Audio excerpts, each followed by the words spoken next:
नमस्कार दोस्तों, लाइफ की पाठशाला चैनल में आपका स्वागत है। दोस्तों, भारत सरकार के कैबिनेट ने एक न्यू पेंशन स्कीम को लॉन्च किया है जिसका नाम है यूनिफाइड पेंशन स्कीम अर्थात यूपीएस। यह स्कीम 1 अप्रैल 2025 से लागू होगा। तो इसको लॉन्च करने का कारण है कि भारत में एनपीएस को रिप्लेस करने का बहुत पहले से ही मांग उठ रहा था। तो इसीलिए भारत सरकार ने एनपीएस के साथ साथ यूपीएस को लॉन्च कर दिया। इस स्कीम से सेंट्रल गवर्नमेंट के लगभग 23 लाख कर्मचारी लाभान्वित होंगे जो लोग 2004 के बाद सर्विस ज्वाइन किए थे और वो एनपीएस को अभी तक लेकर चल रहे थे।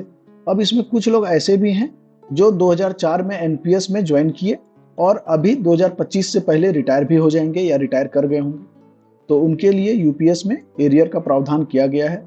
जो लोग बीच में रिटायर कर गए हैं उनको उस समय से आज तक का एरियर मिल जाएगा।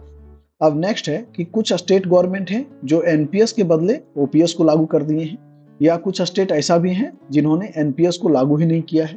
तो क्या वो यूपीएस में आ सकते हैं? तो उसके लिए गवर्नमेंट ने उनके डिसीजन को फ्री रखा है। वो अगर चाहे तो यूपीएस को सिलेक्ट कर सकते हैं, अगर नहीं चाहे तो अपना वो ओपीएस में रह सकते हैं। इसी प्रकार सेंट्रल गवर्नमेंट के कर्मचारी भी अपना डिसीजन लेने के लिए फ्री हैं। अगर वो चाहे तो एनपीएस में रह सकते हैं, अगर उनको एनपीएस से यूपीएस में शिफ्ट करना है तो वो एनपीएस से यूपीएस में शिफ्ट भी कर सकते हैं। सेंट्रल गवर्नमेंट में टोटल 23 लाख कर्मचारी हैं जो एनपीएस से यूपीएस में शिफ्ट कर सकते हैं, और अगर स्टेट गवर्नमेंट के भी सारे कर्मचारी एनपीएस से यूपीएस में शिफ्ट हो जाएंगे तो टोटल लगभग 1 करोड़ कर्मचारी यूपीएस से लाभान्वित होंगे। तो चलिए पहले समझते हैं कि यूनिफाइड पेंशन स्कीम में क्या बेनिफिट है, उसको हमें चूज करना चाहिए या एनपीएस में ही रहना चाहिए। एनपीएस में आपका पेंशन अमाउंट फिक्स नहीं था, तो यूनिफाइड पेंशन स्कीम में सबसे पहले पेंशन अमाउंट को फिक्स किया गया।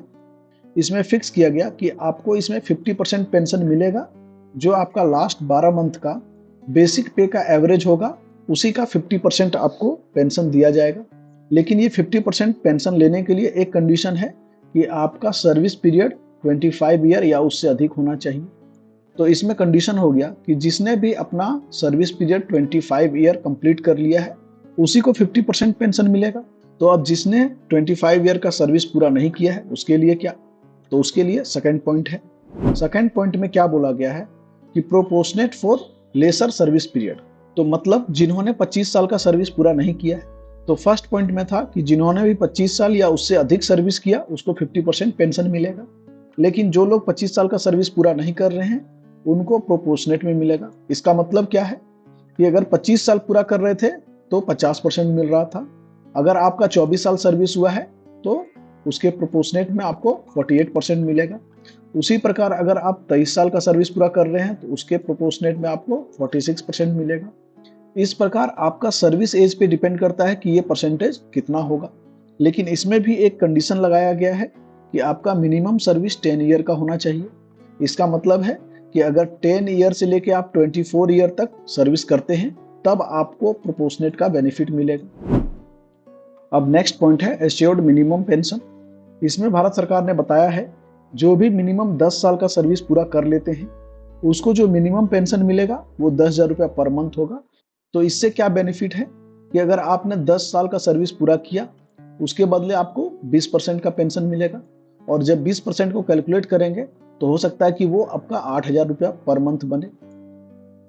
तो उस केस के लिए बताया गया है कि मिनिमम आपको 10,000 मिलेगा ही मिलेगा पर मंथ, 10,000 से कम नहीं मिलेगा।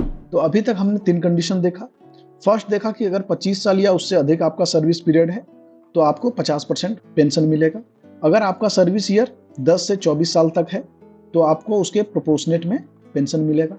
और अगर आप मिनिमम 10 साल भी सर्विस करते हैं तो आपको मिनिमम 10,000 रुपया पर मंथ मिलेगा, उससे कम नहीं मिलेगा। अब नेक्स्ट है एश्योर्ड फैमिली पेंशन। इसमें क्या है कि जो फैमिली को आपका पेंशन मिलेगा वो कितना मिलेगा। तो फैमिली पेंशन को भी यहाँ पे फिक्स किया गया है कि 60% पेंशन मिलेगा।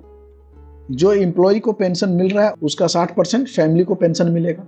अगर कोई एम्प्लॉय 50,000 पेंशन ले रहा है तो उसके फैमिली को 50,000 का 60% मिलेगा, अर्थात 30,000 रुपया पेंशन मिलेगा। अब नेक्स्ट है इन्फ्लेशन इंडेक्सेशन का भी बेनिफिट दिया गया है, अर्थात महंगाई जिस प्रकार बढ़ेगा पेंशनर को उसका बेनिफिट भी मिलेगा। इसका बेनिफिट तीनों को मिलेगा, चाहे वो डायरेक्ट पेंशन ले रहे हों या उसका फैमिली पेंशन ले रहे हों, या अगर आप मिनिमम पेंशन के कैटेगरी में आते हैं तो उसमें भी आपको महंगाई का बेनिफिट मिल जाएगा।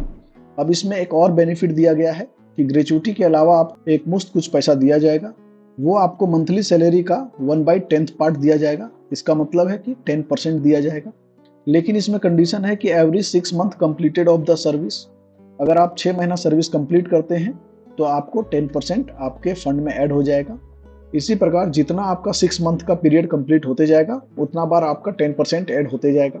इसमें यह भी बताया गया है कि ये जो पेमेंट है वो आपका पेंशन अमाउंट को प्रभावित नहीं करेगा, इससे आपका पेंशन अमाउंट पर कोई फर्क नहीं पड़ेगा। तो यूपीएस पेंशन स्कीम को हमने देख लिया, तो चलिए अब यूपीएस ओल्ड पेंशन स्कीम और एनपीएस को कंपेयर करके देखते हैं कि तीनों में हमारे लिए सबसे अच्छा कौन सा होगा।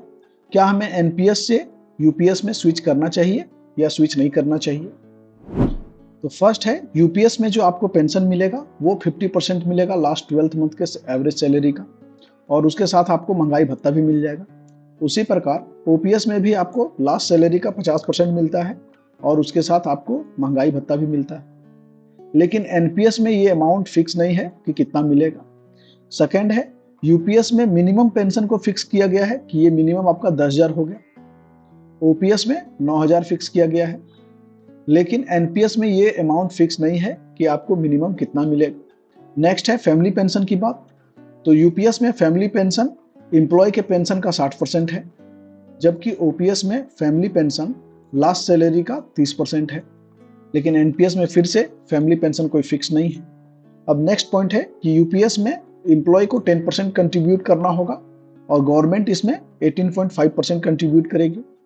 ओपीएस में एम्प्लॉय को कोई भी कंट्रीब्यूशन नहीं करना पड़ता था, जबकि एनपीएस में भी एम्प्लॉय को 10% कंट्रीब्यूशन करना पड़ता था और गवर्नमेंट उसमें 14% कंट्रीब्यूट करती थी। नेक्स्ट है ग्रेचुटी। तो यूपीएस में आपको ग्रेचुटी मिलेगा और साथ ही आपको वो अमाउंट मिलेगा जो आपको प्रत्येक 6 महीना का सर्विस कंप्लीट होने के बाद 10% ऐड हो रहा था, जबकि ओपीएस में आपको ग्रेचुटी मिलेगा और इसके साथ ही जीपीएफ में जो आप सेव करते हैं वो पैसा आपको मिलेगा। एनपीएस के केस में एनपीएस अकाउंट में जो पैसा आपका सेव है उसका मैक्सिमम 60% आप निकाल सकते हैं, लेकिन इसमें आप जितना अधिक पैसा को निकालेंगे आपका पेंशन अमाउंट डिक्रीज कर जाएगा। लेकिन ओपीएस और यूपीएस में आपके पेंशन अमाउंट पे कोई फर्क नहीं पड़ रहा था। नेक्स्ट है कि यूपीएस और ओपीएस में आपको इन्फ्लेशन इंडेक्सेशन का बेनिफिट मिल जाएगा, मतलब महंगाई भत्ता आपको मिलेगा, जबकि एनपीएस जो है वो शेयर मार्केट पे डिपेंड करता है। तो चांसेस है कि शेयर मार्केट में आपको यूपीएस या ओपीएस से ज़्यादा रिटर्न मिल जाए। अब नेक्स्ट है कि यूपीएस में फुल पेंशन लेने के लिए आपको मिनिमम 25 साल का सर्विस करना होगा, और वही ओपीएस में आपको फुल पेंशन लेने के लिए आपको मिनिमम 20 साल का सर्विस था, जबकि एनपीएस के लिए ऐसा कोई फिक्स नहीं है। तो आपने तीनों के बीच डिफरेंस समझ लिया। आप इसमें समझ गए होंगे कि आपको कौन सा चूज करना चाहिए, कौन सा आपके लिए बेहतर है। फिर भी इसमें कुछ कंफ्यूजन होगा, तो चलिए एक एग्जाम्पल से इसको हम समझ लेते हैं। इस एग्जाम्पल में जो हम कंडीशन ले रहे हैं उसमें एम्प्लॉय का सर्विस 25 साल या उससे अधिक है और लास्ट सैलरी उसका 50,000 है। तो इस केस में यूपीएस में उसको पेंशन लगभग 25,000 प्लस महंगाई भत्ता। अगर महंगाई भत्ता 50% अभी है तो 25 प्लस 12.5 मतलब कि 37,500 लगभग पेंशन बनेगा इसमें। तो उसी प्रकार ओपीएस में भी 25,000 प्लस डीए मतलब इसमें भी 37,500 पेंशन बनेगा। लेकिन एनपीएस के केस में ये फिक्स नहीं है कि कितना पेंशन मिलेगा, ये उसके सर्विस पे डिपेंड करता है कि वो कौन सा स्केल पे है और उसका सर्विस कितना लंबा है। सेकेंड है फैमिली पेंशन। तो फैमिली पेंशन 60% है एम्प्लॉय के पेंशन का, दैट इज 25,000 का 60% 15,000 रुपया प्लस महंगाई भत्ता। उसी प्रकार ओपीएस में भी फैमिली पेंशन 30% है, लेकिन यहाँ पर ये 30% पेंशन का 30% नहीं है बल्कि लास्ट सैलरी का 30% है। ओपीएस में 60% है तो ये पेंशन का 60% है, जो आपको लास्ट पेंशन मिल रहा है उसका 60%, लेकिन यहाँ पे लास्ट सैलरी का 30% है, तो उस हिसाब से यहाँ पे आपको 15,000 प्लस महंगाई भत्ता मिलेगा। लेकिन एनपीएस के केस में फिर ये फिक्स नहीं है, ये फिर से डिपेंड करेगा आपके सर्विस पे।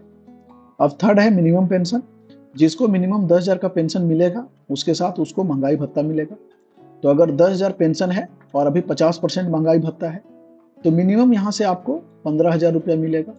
लेकिन ओपीएस के केस में 9,000 मिनिमम पेंशन है प्लस महंगाई 50%, तो इस केस में 13,500 रुपया मिनिमम पेंशन मिलेगा।